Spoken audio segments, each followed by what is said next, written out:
morning, my YouTube friends. Monica here with my Wild Style. Remember, God loves you. Today, I am going to make chocolate chip cookies.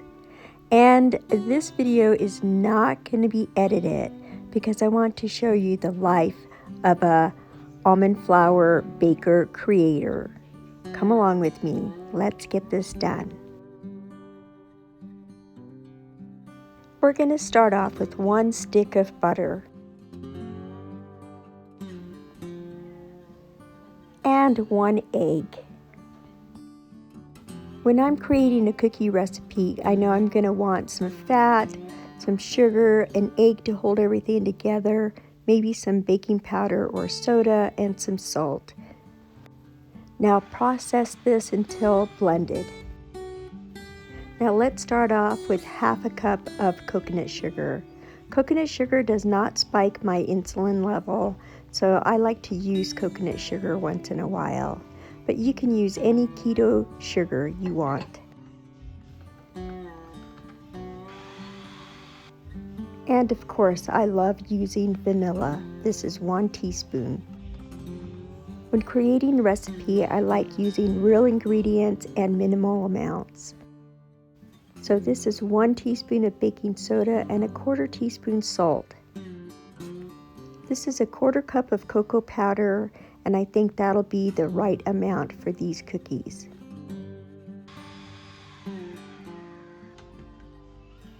Now I want to look at all these ingredients and pull them away from the sides and cream it one more time so that way I can compare the consistency with my other cookie doughs. Now we're ready to put in the almond flour. I have about 2 cups of almond flour in this bowl that I've sifted, and I'm going to add 1/2 cup at a time until I get the consistency that I want. I started cooking when I was 10 alongside my father. He was a chef, and I learned so many techniques from him. But baking is the most favorite thing I love to do. Let's add the next 1/2 cup of almond flour. I am hypoglycemic, and I know other people have nutritional needs too, and I want to be able to share these recipes with you that are in need of that too. Now this 1/2 cup will make 1.5 cups so far. Watching the consistency of this dough is so important, so adding 1/2 cup at a time will give me that perfect dough. Now before I add any more ingredients, I'm going to take a taste test. Now I want to show you the consistency of this dough. I think it's too sticky still, but that'll give me the opportunity to add some more sugar. I will add a little bit more almond flour to knock down the stickiness and then the sugar. So I'm just going to eyeball about 1/4 cup of almond flour here. I prefer to use almond flour because it's gluten-free and will not spike my sugar levels. The keto diet and vegetarian diet does real well with my sugar levels. Carbohydrates really spike my insulin levels. Now this dough is getting really close to being perfect. Let's add this coconut sugar. This is another 1/4 cup. So in total, we use 3/4 cups of coconut sugar. But don't worry, the full recipe is in the drop down below. I'm just showing you what it takes to create a recipe when you're a baker creator like I am. My other videos are highly edited, so that way I can show you how to do all these recipes in minutes. Now I'm going to add the last of that almond flour, which equals 2 cups so far. Of course, we're going to process this again. Okay, let's take a look at this dough, and I should probably take another taste test. So let me do that right now.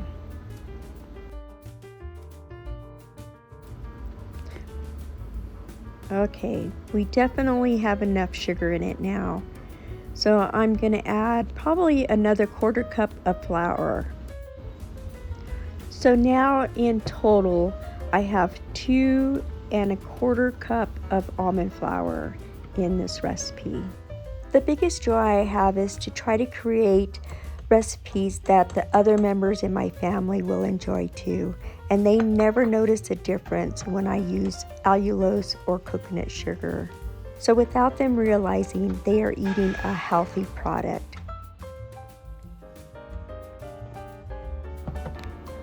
Okay, let's pull this blade out quick. I see some flour at the bottom of this container, so I am going to process it again, but other than that, this dough feels like it's perfect.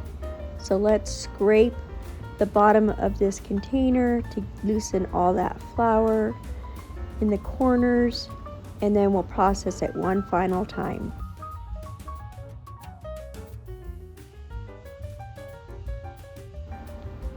As you see here on this edge right here is where I was having the problem with all of that flour, and it's gone. Now if it's too much flour that we've blended in, it might make our cookies dry, but no, it actually feels pretty good still. So let's remove the S blade. Now I'll just scrape off this extra dough off of these blades, and I think we're set.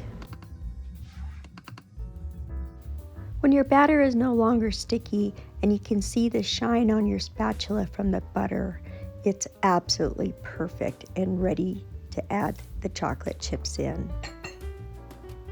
So let's add 3/4 cup of sugar-free chocolate chips. And stir your chocolate chips in by hand. The processor would break them up too much. Now I'm going to show you what I never show anybody. I am going to put 1 cookie on every area of this silicone mat, 1 in the front, 1 in the middle, and 1 in the back. Let's bake these and see how they turn out. I can already see that the cookie in the front is not cooked all the way, but the ones in the back are. And I did not push these cookies down because I wanted to see if I want to press them down or leave them in the form they came directly out of the scoop. I did bake these for another 3 to 4 minutes, and it appears that the cookie in the front is completely cooked now, but the cookies in the back kind of got a little hard on the edge, and I will show you that in a minute. Now for the real cookie baking. I pressed them down and then I flipped the tray around halfway through the cooking process, and I always let you know to do that in my videos. These cookies smell so amazing, and now they are perfectly cooked. This is what the final product would look like. I would plate them up when I'm happy with the product to show them and share them with you. These came out so amazing. They're kind of brownie-like with the buttery flavor and really creamy. Well guys, we finally made it to this point. I'm glad I've been able to show you what it takes for somebody to create a recipe. It's never as easy as it actually looks. There's a lot of work and time that goes into it. Now let me show you the difference between the first 3 cookies that I test baked and the cookies that I flattened out. Here it is. Now if you can see, the ones that I flattened out for the final bake, they are a lot skinnier, and the tall ones are just scooped that I did not flatten out. You can see the difference, which made it hard for that very front cookie to cook all the way through. Now you can see that this edge is really crispy and it cooked longer, and it's just really crumbly and hard. And I don't like that on a cookie. I kind of like the soft and chewy idea of a cookie, so that's what I tried to perfect. Now other than that, when you break this cookie in half, it is very soft and chewy. So we almost achieved that good bake on this cookie, but I still was not happy with it. So that is why I decided to scoop them out and flatten them out a little before baking. Now as I press down on this cookie, you can see that the edge is not flattening, just the center. The edge is really dry and crumbly. Now by flattening these cookies out, let me show you how perfect they are. When you break them open, they are still really soft and chewy, and this is my perfect cookie right here that I try to achieve, and it's always challenging, especially with a nut flour. Regular flour is so much easier to bake with, but it is always a challenge when you're trying to cook with almond flour. This one is really squeezy, and it's actually like a brownie, and that is a perfect cookie. Well, I just want to thank you again for coming along on this adventure with me and allowing me to show you what it actually takes to be a baker creator.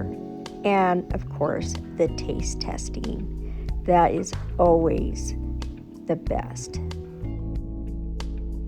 My heart is filled with joy sharing this with you, and I have lots more sugar-free and almond flour recipes if you want to check them out. Please subscribe and thumbs up if you like the video. Thank you so very much for watching the video, and as always, may God bless you.